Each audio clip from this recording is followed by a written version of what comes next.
Baik, kita lanjutkan materi selanjutnya terkait sama kondisi atau bisa kita sebut sebagai percabangan.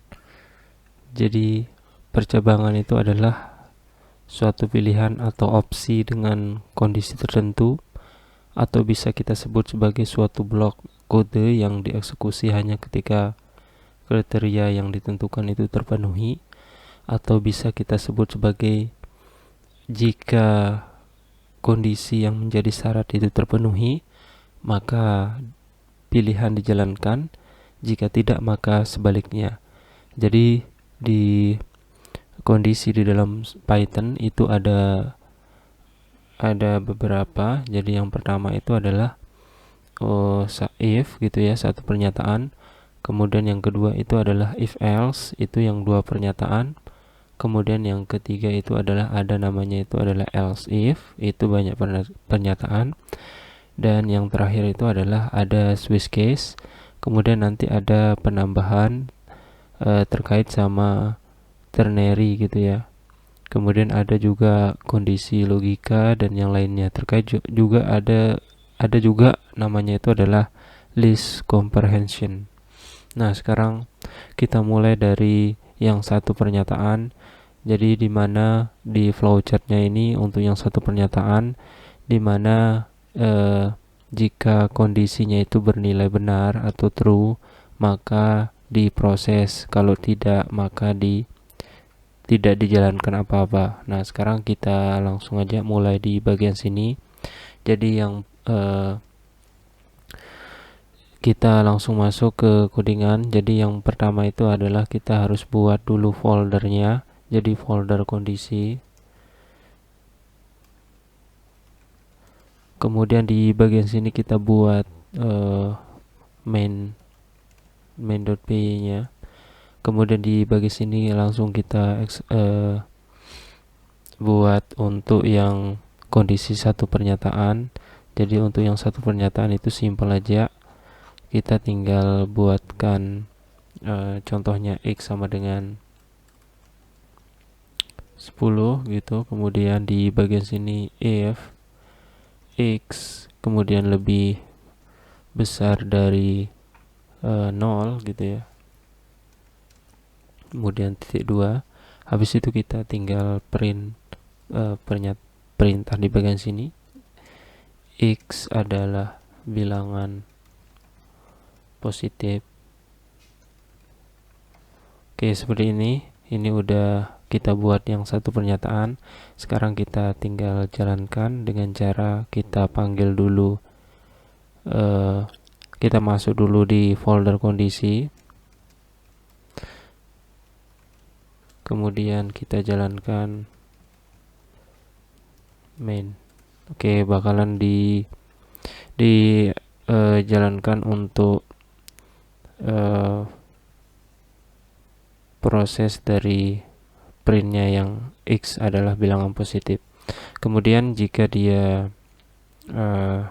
kecil dari 0, misalkan di sini min 10, maka dia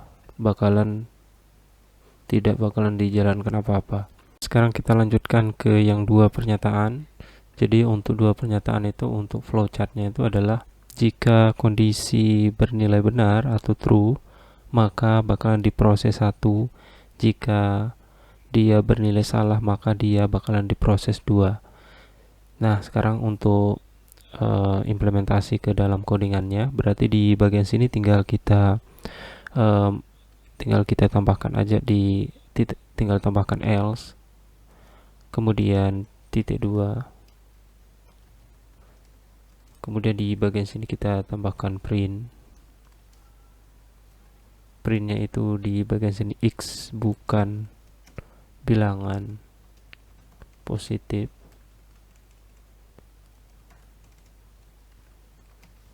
Kemudian di bagian tinggal kita jalankan aja.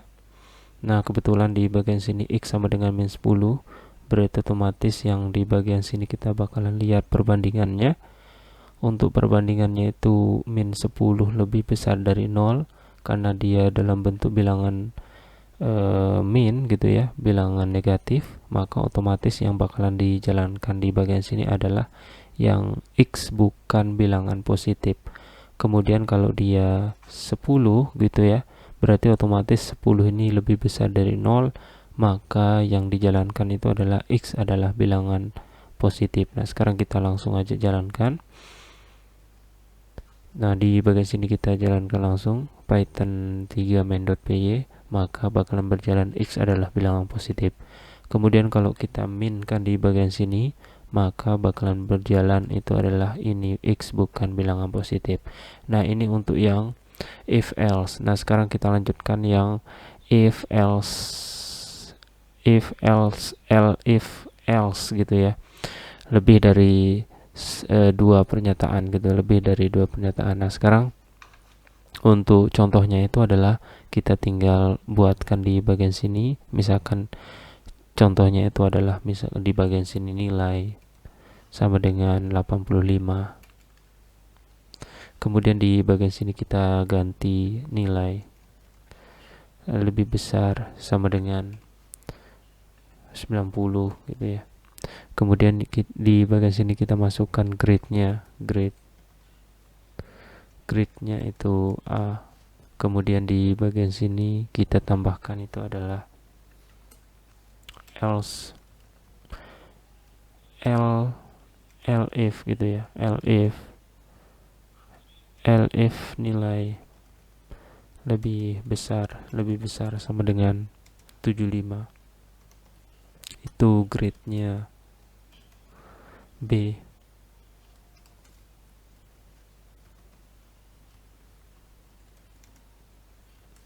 Kemudian yang terakhir itu adalah kita else kan ya, atau tambahkan lagi untuk yang C gitu ya. Nah, untuk yang else-nya itu berarti grade-nya itu adalah C. Berarti di bagian sini selain dari 90 kemudian 75 itu grade-nya C. Nah, seperti ini. Nah, sekarang kita tinggal jalankan. Misalkan untuk nilainya itu 85. Kalau dia 85, otomatis dia bakalan menjalankan grade-nya itu adalah B. Kemudian kalau dia lebih dari 90, misalkan di sini 90, 91, maka yang bakalan berjalan itu adalah grade A, maka nilainya itu adalah grade A. Nah, sekarang kita coba jalankan. Kita jalankan di bagian sini, maka yang muncul itu adalah grade A. Kemudian kalau dia 60 gitu ya, maka yang bakal muncul itu adalah grade C. Nah, seperti ini ya. Nah, sekarang kita lanjutkan. Biasanya untuk yang ternary itu di bagian operator, tapi bisa juga kita gunakan sebagai, bisa juga masuk ke dalam kondisi juga. Berarti caranya itu adalah misalkan di bagian sini X sama dengan 5, kemudian hasil sama dengan misalkan di sini genap, yang ini kita komentar.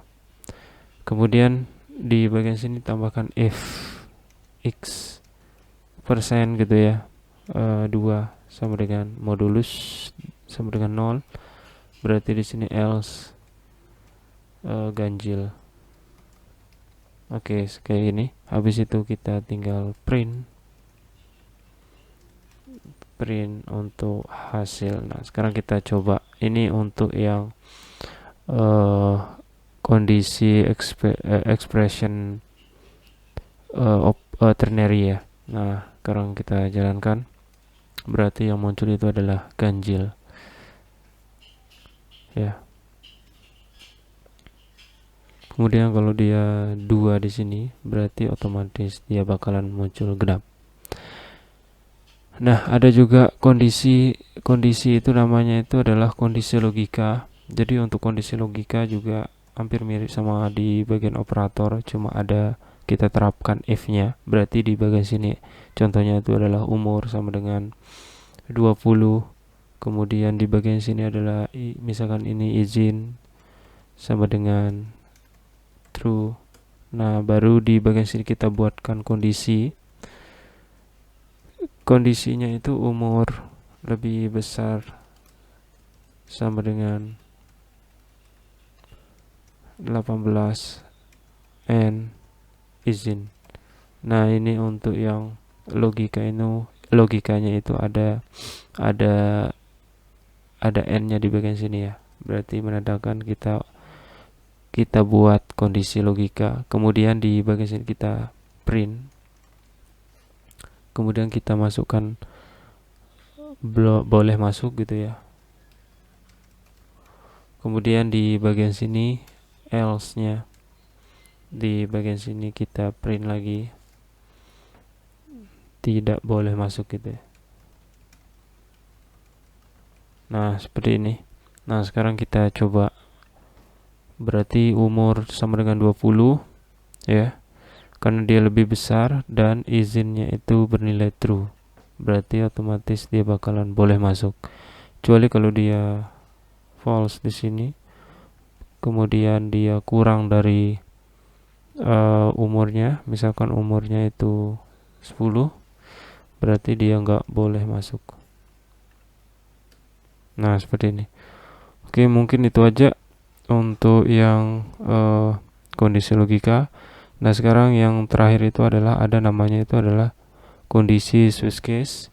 Jadi untuk kondisi Swiss case itu penerapannya itu adalah jadi sama halnya kayak if yang lebih dari satu pernyataan. Untuk Swiss case juga sama, flowchartnya seperti ini. Jika dia bernilai benar maka diproses 1, atau jika dia nilainya ini bernilai B maka diproses 2, atau dan seterusnya nilainya sama dengan C diproses 3. Kalau enggak ada di pilihan tersebut maka default yang bakalan dijalankan. Nah, untuk yang Swiss case penerapannya itu adalah berarti di sini misalkan angka sama dengan 2, kemudian di bagian sini pakai match, kemudian angka, kemudian di bagian sini kita masukkan case-nya itu 1, kemudian kita print di bagian sini 1. Oke, kemudian selanjutnya kita case lagi 2. Berarti di sini print 2. Kemudian kita case lagi.